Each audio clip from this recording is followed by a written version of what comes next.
Olá, gente querida!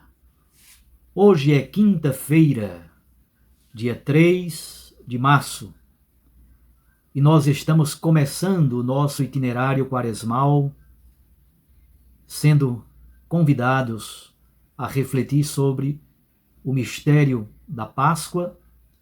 Por isso estamos neste caminho nos preparando para a Páscoa do Senhor e, ao mesmo tempo, vivendo este tempo quaresmal como tempo de penitência, de conversão. É tempo de escuta mais profunda da palavra de Deus, é tempo de oração, é tempo de prática dos grandes valores do Evangelho e das obras de misericórdia. O texto do Evangelho de hoje é de Lucas 9, de 22 a 25.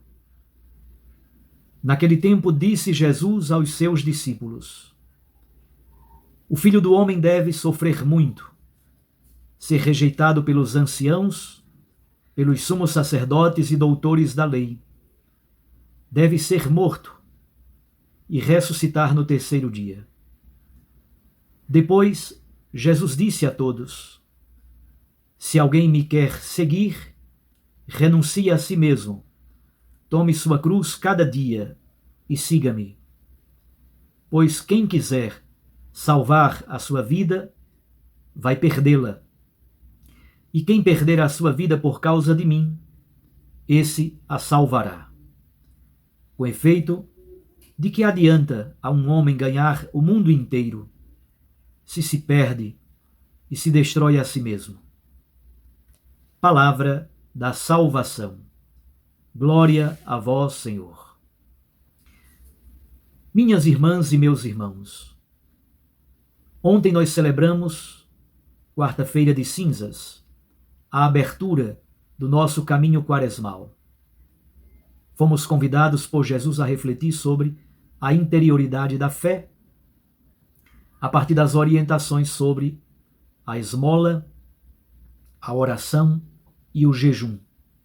Isto é, o domínio sobre os instintos que nos escravizam, educar os instintos e direcioná-los para Deus, direcioná-los para o Evangelho. Hoje estamos no Evangelho de Lucas e Jesus faz o primeiro anúncio da paixão. Depois da profissão de fé de Pedro, este é o primeiro anúncio da paixão. Jesus se chama a si mesmo Filho do Homem. Este título, Filho do Homem, pode ter um conteúdo simplesmente neutro. Filho do Homem significa eu. Filho do Homem significa o ser humano. Mas Filho do Homem pode ter um valor, uma valência, uma conotação profundamente teológica, especialmente a partir de Daniel, capítulo 7, versículo 14. Provavelmente aqui, o Filho do Homem, nesse texto, começa a fazer a transição entre o significado neutro e o significado com caráter mais teológico, já que estamos no contexto do mistério pascal. Jesus diz que o Filho do Homem vai sofrer, ser rejeitado, ser morto e ressuscitar. E tudo isso da parte, o sofrimento, a morte e a rejeição, da parte dos sumos sacerdotes, dos anciãos e dos doutores da lei. Essas três categorias compunham o Sinédrio, o grande conselho da nação hebraica, da nação judaica, que coordenava a vida religiosa de Israel. Quando o Evangelho de Lucas cita anciãos, que eram leigos, geralmente muito ricos, muitas vezes proprietários de terra, e alguns deles compunham o Sinédrio, o grande conselho da nação judaica. Sumos sacerdotes são chefes de grupos de sacerdotes. E, finalmente, doutores da lei são os estudiosos e intérpretes da lei mosaica, a maioria deles vinculada ao partido dos fariseus. O Sinédrio é responsável pelo sofrimento, pela rejeição e pela morte de Jesus na cruz. Ao terceiro dia, ele ressuscitará dos mortos. Este é o anúncio da paixão e da ressurreição, o primeiro no Evangelho de Lucas. Fundamentalmente, o que Jesus quer nos dizer é que a sua glória virá por meio da paixão, por meio do sofrimento e da morte. A seguir, Jesus passa a tirar consequências para os discípulos. E aí, ele toma como base da sua reflexão o segmento, sequela Christi, o segmento de Cristo. O verbo seguir é associado ao verbo renunciar. Quem quiser seguir Jesus precisa renunciar-se a si mesmo, tomar a sua cruz cada dia para segui-lo.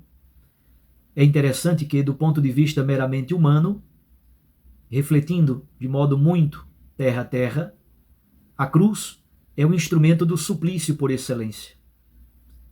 Mas, na reflexão teológica dos evangelhos, e também de Paulo e de todos os outros escritos do Novo Testamento, pela cruz nos veio a luz. A cruz se torna não meramente instrumento de suplício e de pena de morte, mas a cruz se torna símbolo maior da salvação, da redenção, da glória e da vida nova.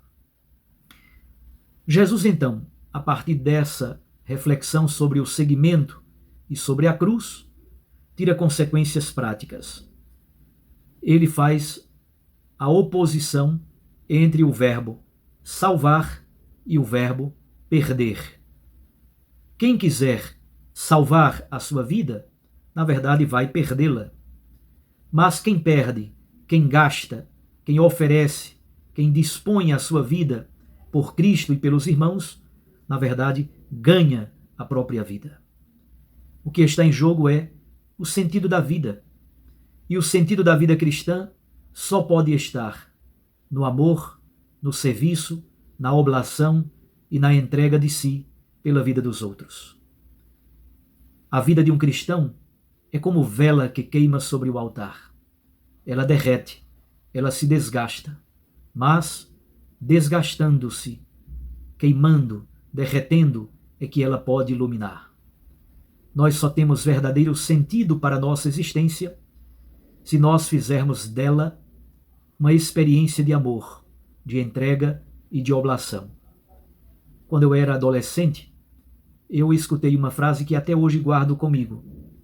É feliz quem descobre que para ser feliz precisa ajudar outras pessoas a serem felizes. A verdadeira felicidade, o verdadeiro sentido, ganhar a vida, como diz Jesus no Evangelho, para um cristão significa sacrificar-se, renunciar aos próprios projetos e interesses e colocar-se plenamente a serviço de Deus e a serviço dos irmãos. Que o mistério pascal, o mistério da morte, da ressurreição do Senhor, nos ajude. Esse mistério pascal nos ajude a também nós doarmos a vida assim como Cristo fez. Aquilo que vai acontecer na cruz é consequência de todas as opções que Cristo fez durante a sua existência. O ministério público de Jesus é o testemunho mais eloquente e radical de uma vida entregue e doada. O egoísmo, o fechamento, guardar-se, preservar-se, na verdade, é a negação daquilo que é o Santo Evangelho. O conteúdo fundamental do Evangelho é a entrega da vida, é a doação da vida. Meu irmão, minha irmã, você que me escuta e que me acompanha, procuremos, nesta quaresma, mais e mais, experimentarmos a graça e a alegria de amar e de servir. Somente assim, doando e entregando a vida, é que nós ganhamos sentido para a nossa existência. Um abraço a você, fique com Deus e com sua Mãe Maria Santíssima. Eu os abençoo, em nome do Pai, e do Filho, e do Espírito Santo. Amém. Até amanhã, se Deus nos permitir.